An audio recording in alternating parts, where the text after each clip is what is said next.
The ice in my father's bourbon clinked against the glass, a sharp, rhythmic sound that cut through the polite chatter of 60 guests. He didn't just want a toast, he wanted a performance. He stood there, the sun-drenched patio of the lake house behind him, the house everyone thought he owned, and he looked at me. Not with love, not even with pride. He looked at me like a landlord looks at a tenant who's late on rent. "I have 2 daughters," he began, his voice booming with that practiced salesman charisma. "One sells the American dream, million-dollar estates, marble counters, lifestyles of the elite." He gestured to my sister, Vanessa, who tilted her head just enough to catch the light. "And the other?" "Well, Maya. Maya is our professional errand girl. She runs coffee and papers around town like she's still 20 and trying to find herself." The laughter didn't start as a roar. It started as a snicker from a neighbor, then a snort from his golf buddy, and then, like a dam breaking, the room burst open. Cruelty, I realized, is much easier to swallow when it's served with expensive catering. My sister's voice floated in, bright and polished. "Remember when she said she'd be a corporate titan? I guess titan means notary in her dictionary." More laughter.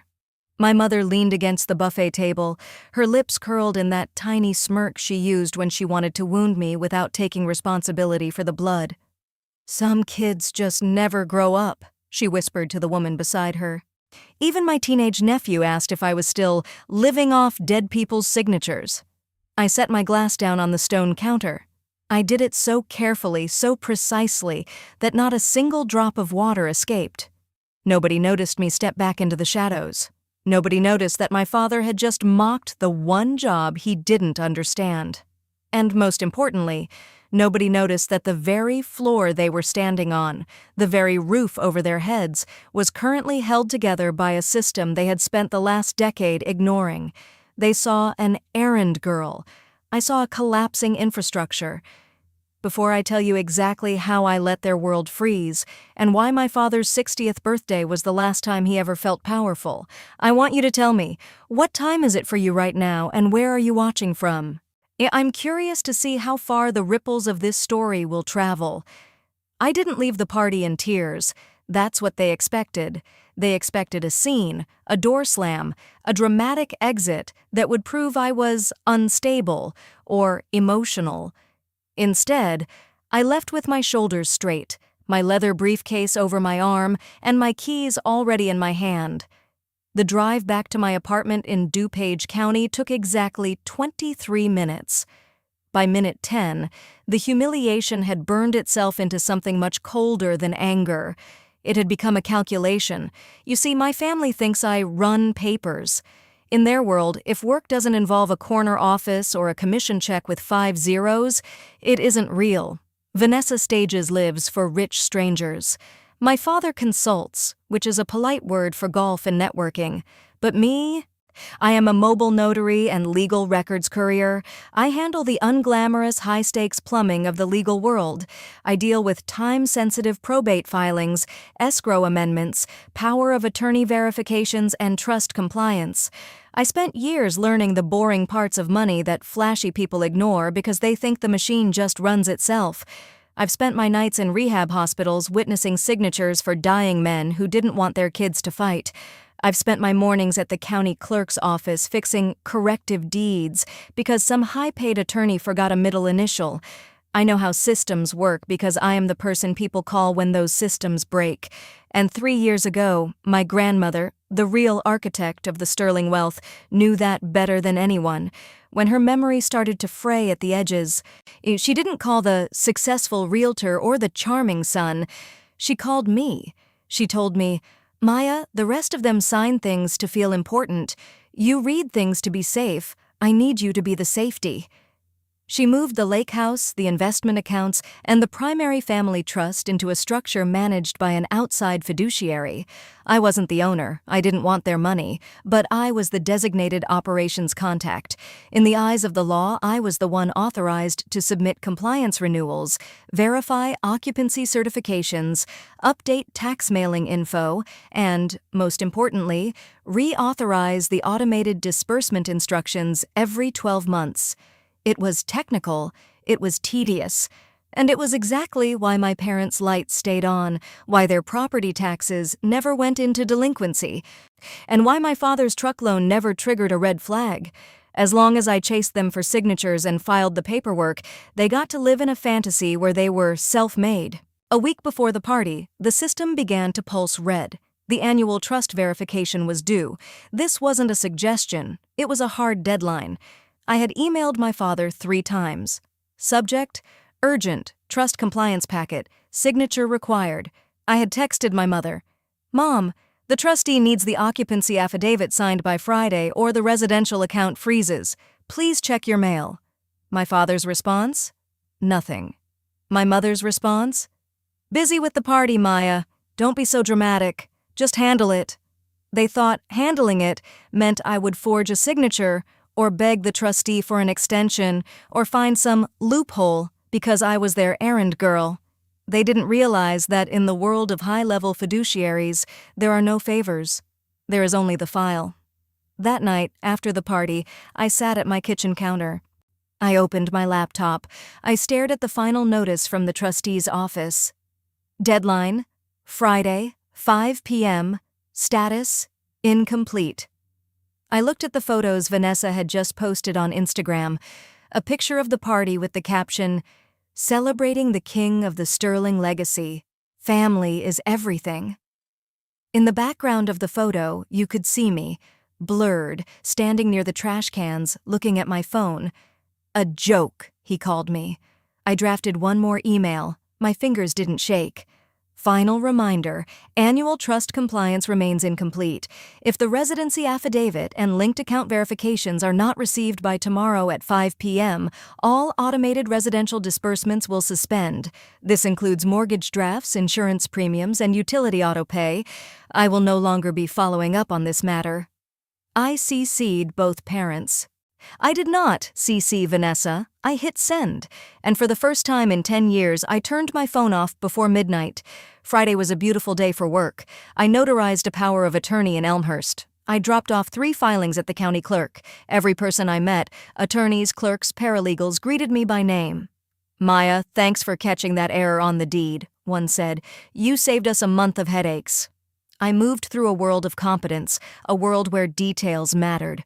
At 4:50 p.m., I sat in my car outside a Starbucks. I watched the clock on my dashboard, 4:58, 4:59, 5 p.m. In a quiet office 20 miles away, a computer program reached the end of a countdown. Because the operations contact had not uploaded the verified residency affidavit, the system did exactly what it was programmed to do to protect the trust's assets. It locked the gates. Automated residential disbursements suspended. Property tax escrow pending review. Authorized occupancy status invalidated. It wasn't a bomb, it was a pause button. But in a world built on credit and appearances, pause is just as lethal as delete. I went home, made dinner, and read a book. I didn't check my phone until Monday morning. The first text hit at 7:05 a.m. It was my mother. "Maya, my Starbucks card was declined. Then the grocery app said my card is restricted. What is going on?" I didn't reply. I brushed my teeth. 7:15 a.m. Vanessa, in all caps. "Maya, why is my mortgage portal showing payment failed? My lender is calling me about a flag on the property address. Call me now." That told me everything I needed to know. Vanessa had done what she always did. She had used the lake house address or the family trust as a backing for her own speculative property loans. She had tied her glamorous business to the very system she mocked me for maintaining. 8:05 a.m. My father. 3 missed calls. 1 voicemail. His voice wasn't laughing anymore. It was pure, unadulterated outrage. "Maya, the truck payment didn't draft. They sent a repossession warning to my work email. What did you do? Fix this immediately." Notice the phrasing, not "what happened?" or "can you explain?" What did you do? To them, I wasn't the guardian. I was the servant who had dared to stop serving. By 10 a.m., the tone changed. The anger was replaced by a thin, wet vibration of fear. It was my mother again. Maya, please pick up. Someone from the trustee's office said they can't confirm we actually live here. They're talking about an occupancy audit. They're saying the residential account is on hold. Where are you?" I sat in my car outside a title office, the sun hitting my notary seal on the passenger seat. I felt a strange, terrifying sense of peace. All those years I had stayed quiet because I thought speaking up required permission.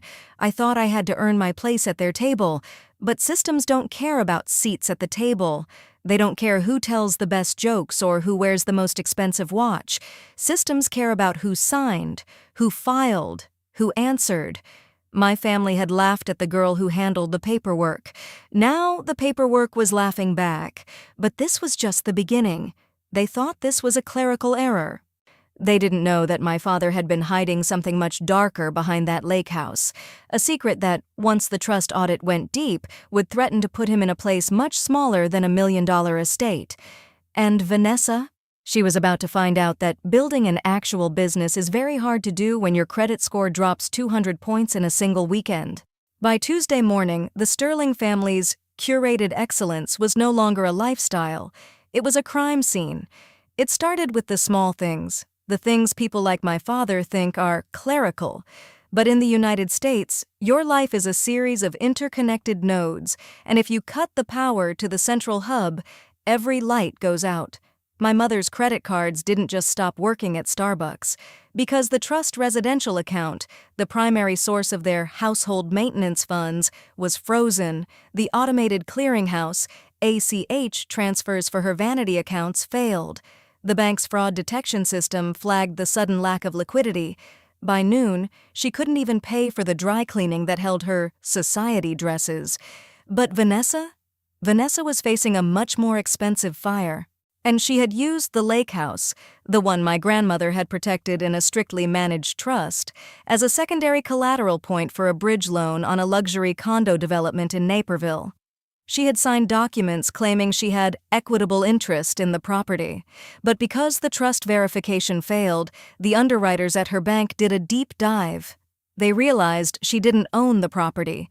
They realized she was a permitted occupant under an expired residency affidavit. In the world of high-stakes real estate, that's called a red flag. In my world, we call it a breach of contract. And then there was my father. He didn't call me again after Monday morning. Instead, he sent a series of emails, each one progressively more desperate. 1 p.m. Maya, stop this game. Call Marjorie at the trust office and tell her it's a mistake. 3 p.m. I have a meeting with the club board tomorrow. My membership draft bounced. This is an embarrassment. 5 p.m. If my truck gets towed, you are dead to this family. Dead to the family. I looked at the email and smiled. I had been dead to them for years. I was just the ghost who kept their bills paid. They showed up at my apartment on Wednesday night. All 3 of them. It was the first time my father had ever stepped foot inside my place. He looked at my mismatched kitchen chairs and the stacks of legal folders on my desk with a mixture of pity and rage. Vanessa didn't even sit down.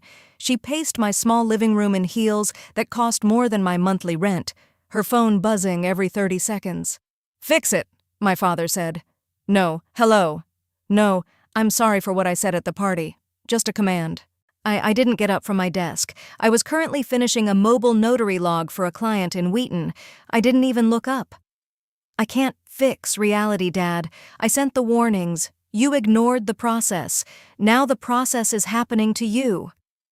"Maya, honey," my mother stepped forward, her voice trembling. "We didn't realize it was this serious. We thought you were just being sensitive about the speech. You know how your father gets when he's had a few drinks." "Being sensitive?" I finally looked at her. He turned my life's work into a punchline in front of 40 people.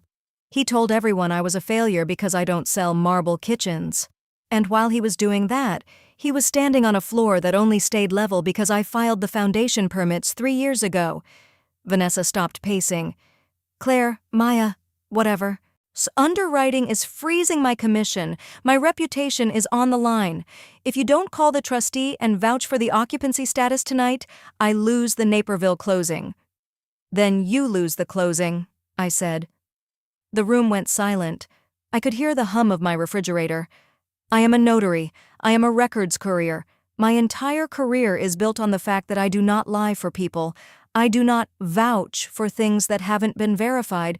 You didn't sign the affidavit. Therefore, I cannot verify you live there.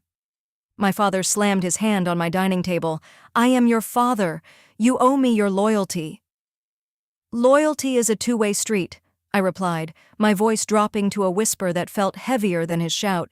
You treated me like a household embarrassment. You used me as a servant. Now, you're going to be treated like any other non-compliant client of the Sterling Family Trust. He looked like he was about to explode. But then his phone rang. He looked at the screen. His face went pale. Is that the truck lender? I asked. He didn't answer. He just turned and walked out. My mother followed, crying quietly. Vanessa stayed for a second longer, her eyes narrowing. You think you're so powerful now, don't you? Over some paperwork? No, Vanessa, I said, turning back to my computer. I've always been the one with the power. You're just the only one who didn't notice until the lights went out. Thursday morning. The conference room at the fiduciary office was beige, smelled of stale coffee, and felt like a courtroom. Marjorie Clean, the trustee, sat at the head of the table.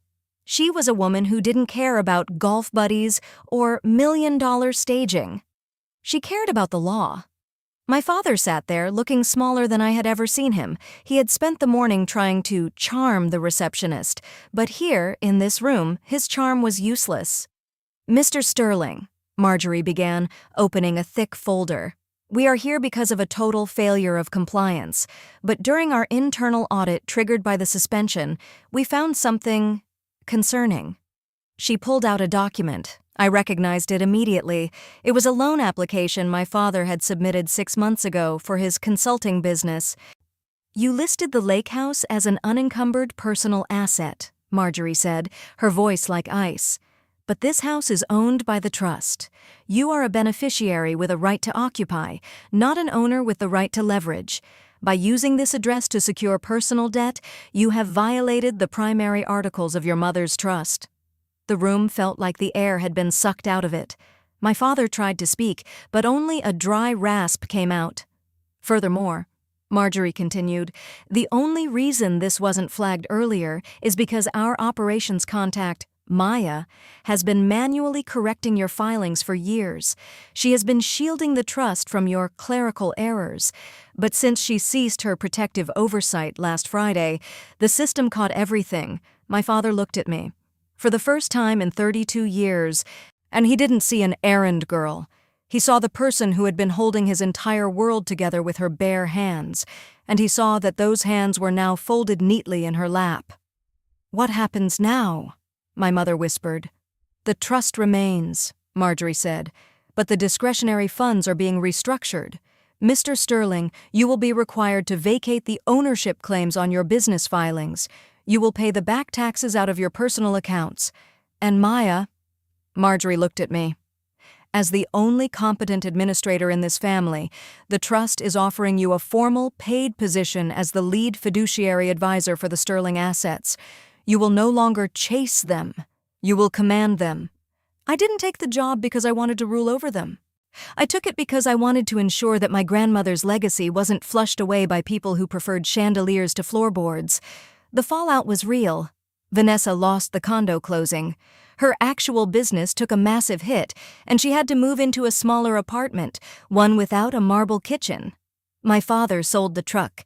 He still walks with a bit of a swagger, but it's hollow now. People in town know. They know that when the machine stopped, he didn't know how to fix it. My mother is learning to use a budget. She calls me once a week. Not to ask for money, she knows the answer is no, but to ask how to file a form.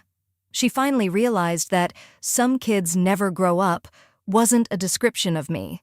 It was a description of the man she married. As for me, I still carry my notary seal. I still drive around DuPage County. But I don't hide in the shadows anymore. People love to measure worth by titles they can brag about in a crowded room. They respect the person who sells the house, but they mock the person who checks the deed. But here's the truth. The view from the balcony is beautiful, but it doesn't mean anything if the foundation is rotting. Never mock the person who keeps the machine running. Because one day, you'll push a button and nothing will happen. And in that silence, you'll finally realize that the joke was always on you. I'm Maya Sterling, and I'm no longer running anyone's coffee. I'm running the show.